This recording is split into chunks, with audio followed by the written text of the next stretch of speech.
लोकाभिरामं रणरंगधीरं राजीवनेत्रं रघुवंशनाथं कारुण्यरूपं करुणाकरन्तं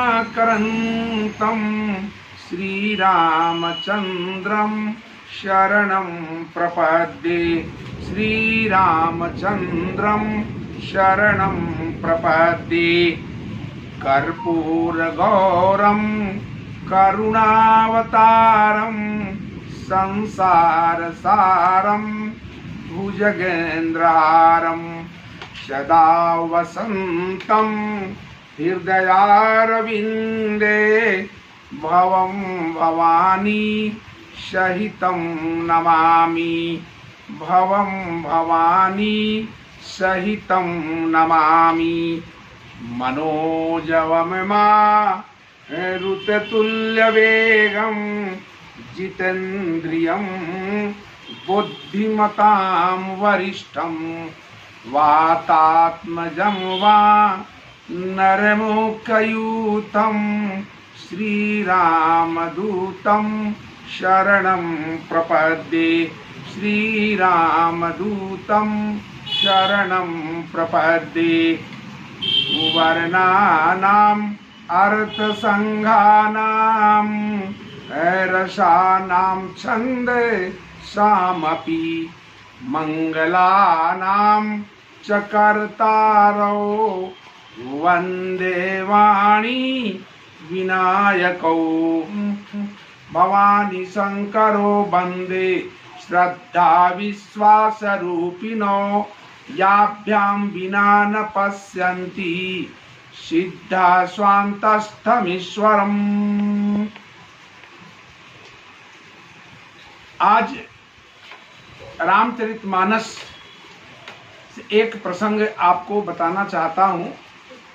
भगवान राम के इष्ट देवाधिदेव शंकर हैं और शंकर के इष्ट देव हैं, इसलिए दोनों में अन्योन्याश्रय और परस्पर संबंध है।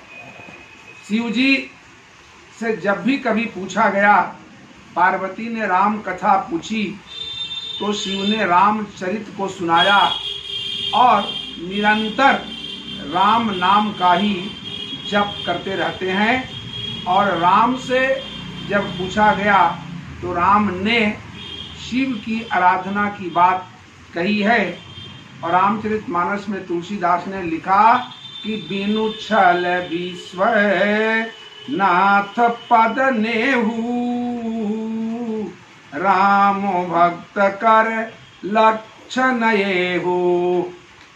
और शंकर भगवान रात दिन राम नाम का ही जाप करके मुक्ति का उपदेश देते रहते हैं।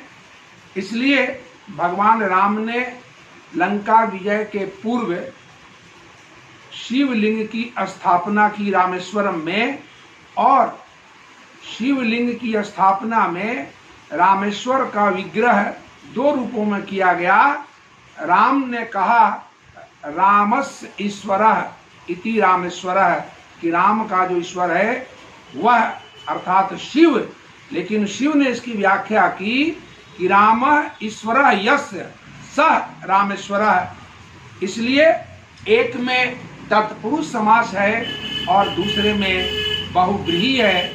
अतः राम और शिव दोनों की अभिन्नता अपने आप में बहुत ही महत्वपूर्ण है। लेकिन शिव से हम बहुत कुछ सीख सकते हैं, क्योंकि 33 कोटि देवताओं में शिव ही महादेव कहलाए। इसके पीछे मूलभूत कारण यह है कि जब समुद्र मंथन हुआ और समुद्र मंथन से 14 रत्न निकले, श्रीमणि रंभा वारुणी अमीय शंख गजराज कल्पतरु शशि धेनु धनु धनवंतरि विषबाज। इन 14 रत्नों में जब विष निकला तो विष के प्रभाव से सारा संसार जलने लगा। देवताओं और दानवों के समवेत निवेदन पर शंकर भगवान ने विष को ग्रहण किया और जैसे ही शिव ने विष को ग्रहण किया, बगल में बैठी हुई पार्वती ने उनके हाथ को पकड़ लिया और कहा कि 33 कोटि देवताओं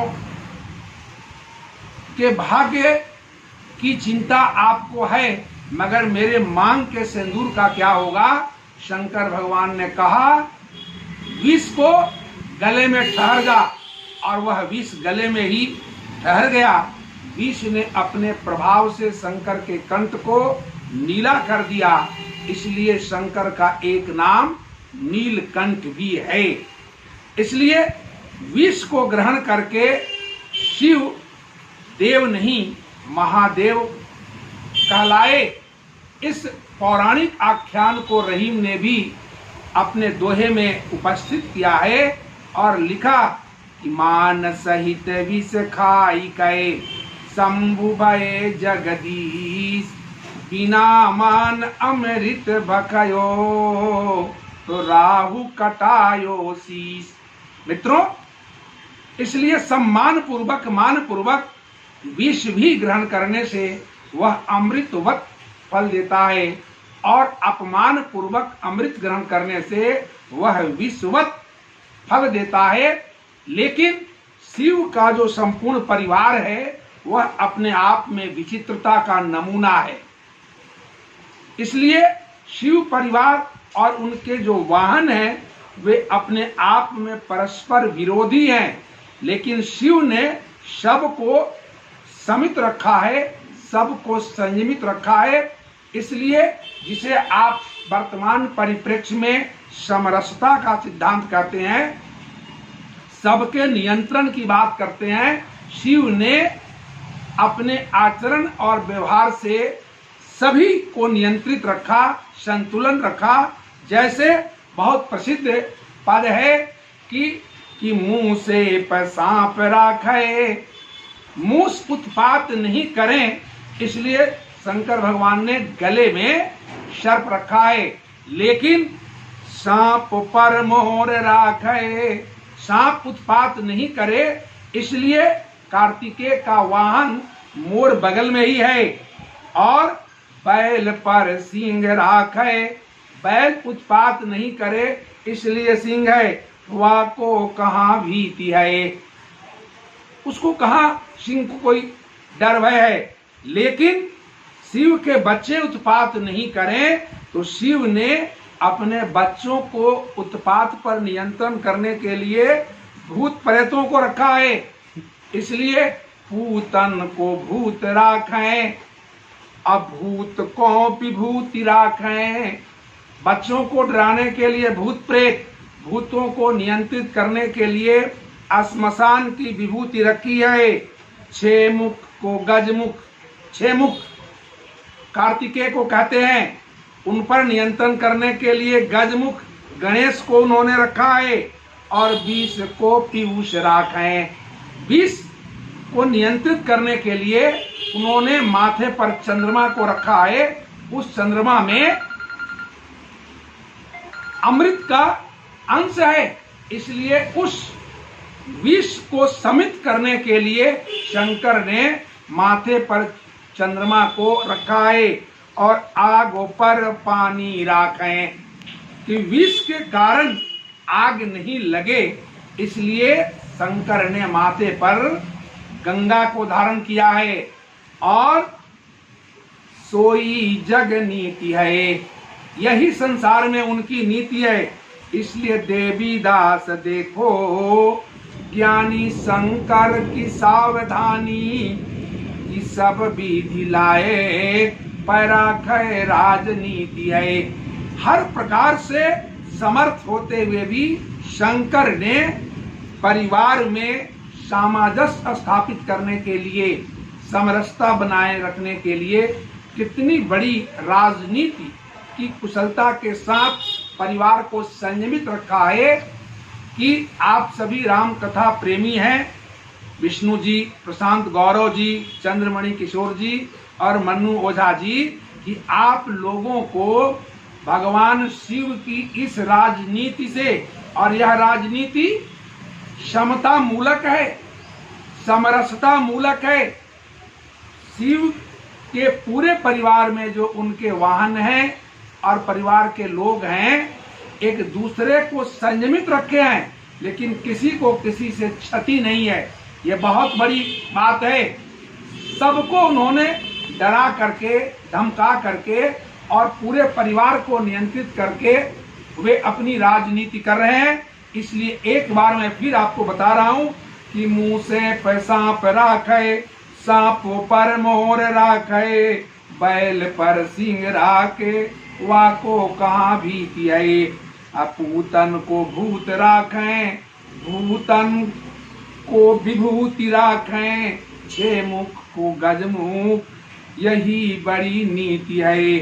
तो काम पर वाम राखें, कामदेव को नियंत्रित के लिए वाम भाग में स्वयं पार्वती जी बैठी हैं, जिस पार्वती के बारे में तुलसी ने लिखा कि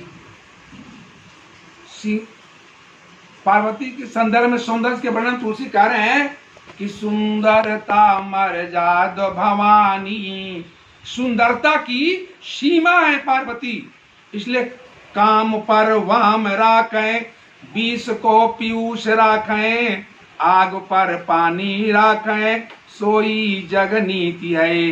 अरे देवी दास देखो, ज्ञानी शंकर की सावधानी, कि सब विधि लाए पर राखे राजनीति है। सब विधि लाए पर राखे राजनीति है। इसलिए शंकर भगवान से हमें समरसता और समानता की सीख लेनी चाहिए। राजनीतिज्ञों को भी इससे सीख लेने की जरूरत है। मैं इन्हीं शब्दों के साथ आप सब के मंगल में भविष्य की कामना करता हूं। और सिया राम मैं सब जग जानी, करमो प्रणाम जोरी जुग पानी, करमो प्रणाम जोरी जुग पानी। जय हिंद, जय रामचरितमानस, जय शंकर भगवान।